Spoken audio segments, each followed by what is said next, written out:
यानंतर अर्थातच आजच्या आपल्या कार्यक्रमाचे प्रमुख पाहुणे माननीय श्रीयुत राज ठाकरे. अनिता वाद्यांचं ते मध्यंतरी माझ्याकडे आले आणि मला म्हणाले की असं असं पुस्तक मला करायचं आहे, केलं आहे, त्याचं प्रकाशन तुम्ही करावं. आम्ही कलाकार आहोत वगैरे वगैरे हे सगळं ठीक आहे. प्रत्येक वेळेला मीच कसं सापडतो तुम्हाला? पण त्यांच्या लिखाणाच्या प्रेमात पडावं असं त्यांचं पहिलं पुस्तक मी जेव्हा वाचलं ते म्हणजे एकटा जीव. ते पुस्तक कोणत्याही वेळेला कोणत्याही पानापासून वाचायला सुरुवात केली तरी मजा येते. एक तर ते दादा कोंडकेंचं आहे, एक होता गोल्डी, इतर त्यांची सर्वच पुस्तकं. आणि त्या सर्व पुस्तकांमध्ये सगळ्यात महत्त्वाची गोष्ट जी आपल्याला जाणवते की त्यांच्या पुस्तकामध्ये पु ल देशपांड्यांचा हरितात्या नसतो. की शिवाजी महाराज आत्ता इथे माझ्या बाजूला बसले होते असल्या कुठच्या गोष्टी नाहीत त्याच्यामध्ये. त्या खऱ्या रिसर्च करून केलेल्या गोष्टी आहेत त्यांच्या. आणि तो रिसर्च केल्यानंतर त्या मला असं वाटतं वाचायला आपल्याला जास्ती आवडतं, कारण त्या खऱ्या गोष्टी मिळतात. पण एक गोष्ट मी आपल्याला नक्की सांगेन, पण त्या ज्या दंतकथा असतात त्याच्यात पण मजा असते, खरंच मजा असते. कारण आपला देश कसा आहे, आपल्या देशात क्रिकेट, राजकारण आणि चित्रपट याच्यावरती आपण कितीही तासनतास वेळ आपण बोलू शकतो. कुठच्याही घरामध्ये हे चालू शकतं. आणि ते ज्या वेळेला चित्रपट, नाटक किंवा तुमचं राजकारण किंवा क्रिकेट असेल, त्यावेळेला असे अनेक ग्रुप्समध्ये तुम्हाला दिसून येईल की हरितात्या खूप असतात, की ते त्या ठिकाणी नसतात, त्या प्रसंगाच्या वेळेला नसतात, परंतु एक त्यांचं इमॅजिनेशन असतं. मध्यंतरी आमच्या एका नाव नाही घेत, आमचे एक मित्र आहेत, त्यांना अशा कथा सांगायची खूप आवड आहे. त्यांना एकदा एक पुण्यातली एक व्यक्ती त्यांना भेटली आणि म्हणाली की म्हणे तुमच्या कथा फार मनोरंजक असतात, छान असतात, त्या खऱ्या आहेत ह्याचा हट्ट सोडून द्या, बाकी आम्ही मजा करत होते, म्हणजे छान असतात. हे जे चित्रपट आहेत आज 10 क्लासिक्स, आणि या चित्रपटांमध्ये काय काय गोष्टी घडल्या होत्या हे खरंच वाचायला आवडणारच आहे. मी मध्यंतरी एक पुस्तक वाचलं होतं, मेकिंग ऑफ शोले, माझ्या अनुपमा चोप्रा यांचं पुस्तक होतं, फार अप्रतिम पुस्तक. आणि कसं आहे, ज्यावेळेला आपल्याला त्या चित्रपटाबद्दल ज्यावेळेला एक प्रेम असतं, तो परत बघावा असा वाटतो, त्यावेळेला त्या चित्रपटाच्या वेळेला काय काय गोष्टी घडल्या आहेत हे ऐकावं असं पण नक्कीच वाटतं, की त्यावेळेला काय काय गोष्टी झाल्या असतील.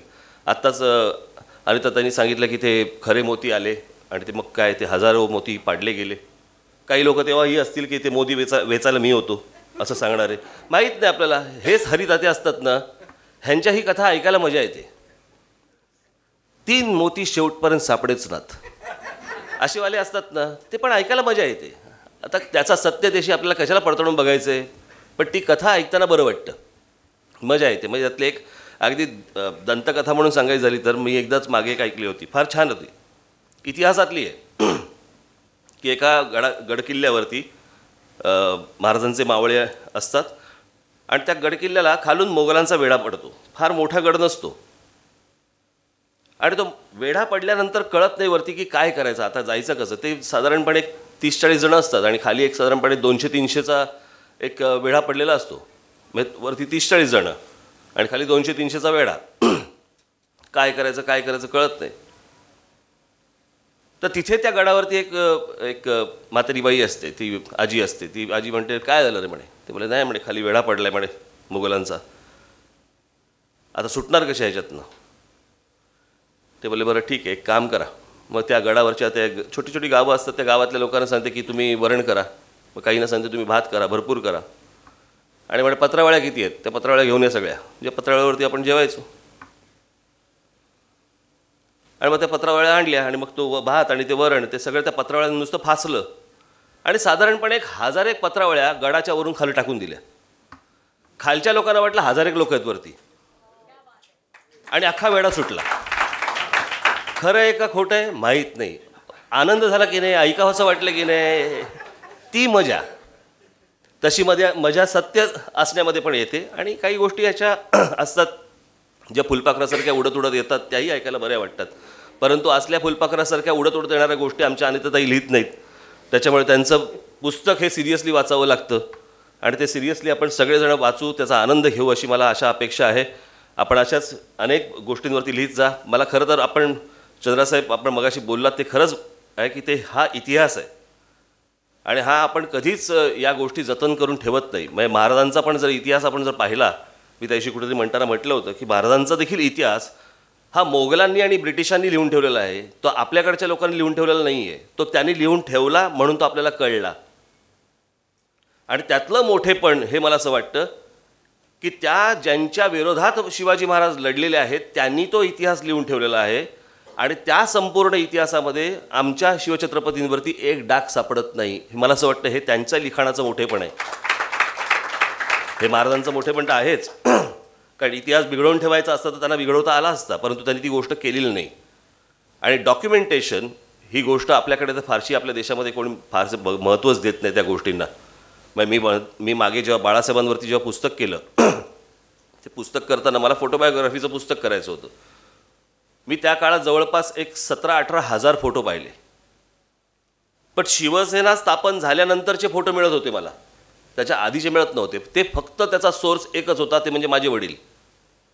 आणि माझ्या वडिलांकडे अगदी जुन्यापासूनचे सगळे फोटो, कारण त्यांचं ते स्वतः फोटोग्राफी करायचे, त्याच्यामुळे त्यांचे ते फोटो काढायचे, त्यांच्याकडे ते फोटो होते म्हणून मी त्या पुस्तकाची सुरुवात करू शकलो, नाहीतर ते पुस्तक माझ्या हातून झालंच नसतं. कारण ते मला पुस्तक बाळासाहेबांचं करायचं होतं, शिवसेनेचं नाही. त्याच्यामुळे शिवसेनेचं करायचं असतं तर त्याचे फोटो वेगळे असते, परंतु बाळासाहेबांचं करत असताना तो प्रवास जो लागतो आपल्याला, तो प्रवासाला जर सुरुवातीचे फोटो नसते तर ते पुस्तक झालं नसतं. त्याच्यामुळे डॉक्युमेंटेशन हे खूप महत्त्वाचं आहे. आपण ज्यांना भेटलात आणि आपल्याला ज्यांनी ह्या सर्व गोष्टी सांगितल्या आपण तर मानालच, पण मी त्यांचे आभार मानतो की तुमच्यामुळे आमच्यासमोर हा इतिहास किमान आला तरी आणि आमच्या पुढच्या पिढ्यांना तो मिळेल तरी. त्याबद्दल त्यांचे सर्वांचे धन्यवाद मानतो. आपण मला आज इथे या कार्यक्रमाला बोलवलं, एक उत्तम कलाकृती आपल्या हातून घडली याबद्दल आपलं अभिनंदन करतो आणि माझे 2 शब्द संपवतो. धन्यवाद.